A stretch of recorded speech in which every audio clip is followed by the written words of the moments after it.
Welcome back to NCBA's Cattlemen to Cattlemen as we hear coffee shop talk from a group of beef producers just like you and me. We've had a great discussion about the markets, and I want to follow that discussion up with the discussion around expansion. Kevin, good news I heard at NCBA convention about weather, and particularly for those of you in the western United States. Sounds like it's conducive to expansion. What are you doing and thinking about in your own operation? On our own operation, as everyone knows, the West Coast has been in a severe drought the last 4 years, and so I'm excited and my family's excited. We have the opportunity now with this El Nino effect. We're back to a normal year, and we're retaining heifers and trying to grow our cow herd just as quickly as we can, because even though the market volatility and it's not as high as it once was with record highs, it's still a pretty good market and there's profitability there. So we're expanding our operation just as much as Mother Nature will let us. And Clint, you talk to a lot of cow-calf producers across the Midwest. What are you seeing in terms of their views towards expansion? We see tremendous herd expansion in the southern plains and through the fescue belt.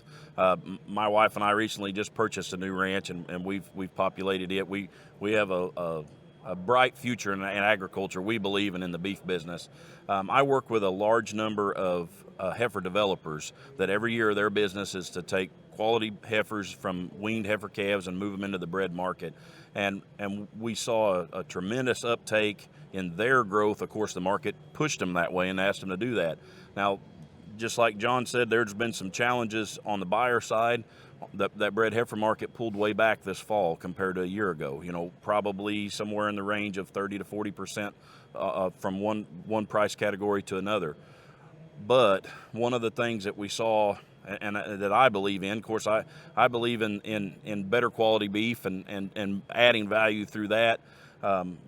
We're seeing a return from, especially at these prices, where some of the older cows, some of the cows that probably we've hung on to a little too long in this upswing in prices, are going to get replaced with some of these younger females that are a little better genetically. And I see a lot of change in the cow herd coming there, and hopefully on the positive side. You bet. I want to follow that up in a little bit. But Dawn, what do you perceive some of the barriers are to cow herd expansion?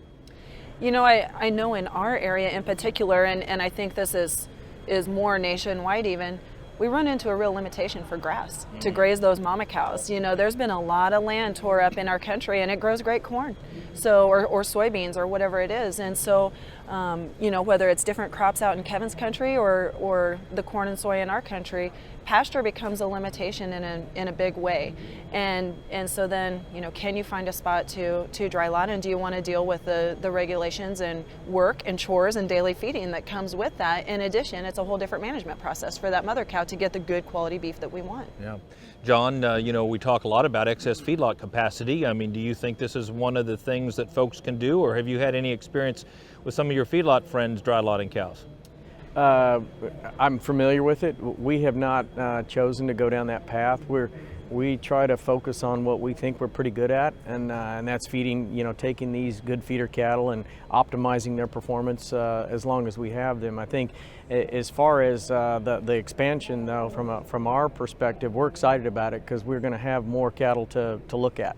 And as we go through, we talked earlier, as we go through sort of a reduced number of feeder cattle, that puts extra stress on our piece of it. But more cattle, better cattle, we're excited about that, and we think that it's going to afford us some opportunities as long as we stay focused on the risk associated with it. You know, we're going to have to do a lot more risk mitigation.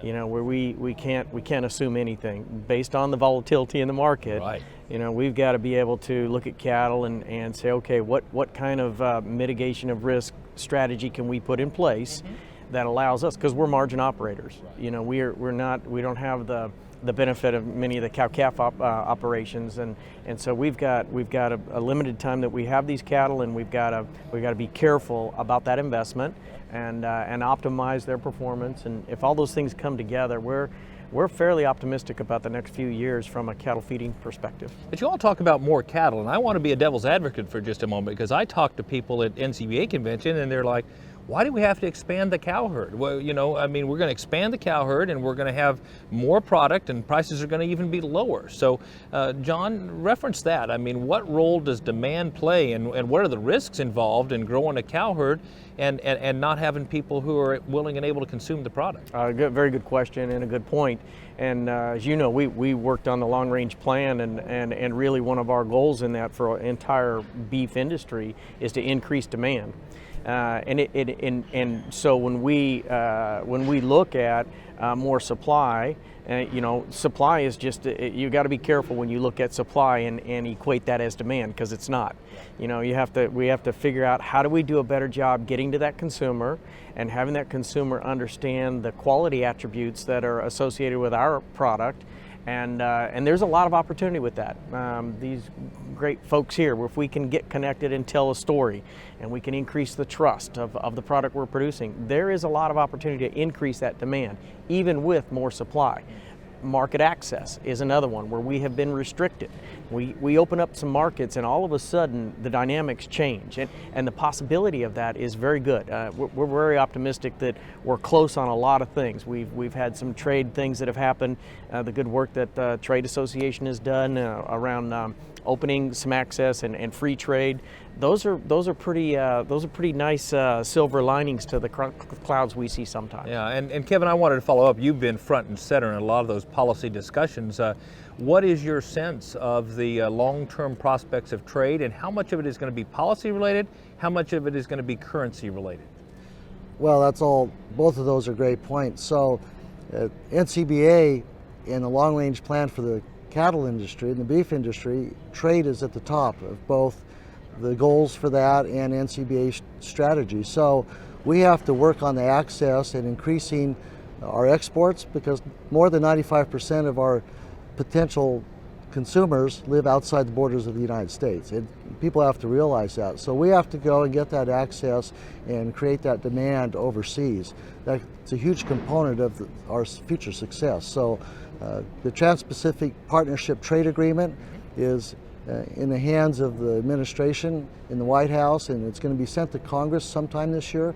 And it's important, I mean really important to those of us all the way back at the ranch to have that agreement signed and approved by Congress so we can have easier access into our #1 trading partner for beef in Japan, for example, and it just goes right down the list for future success. Great perspective, guys. Thank you.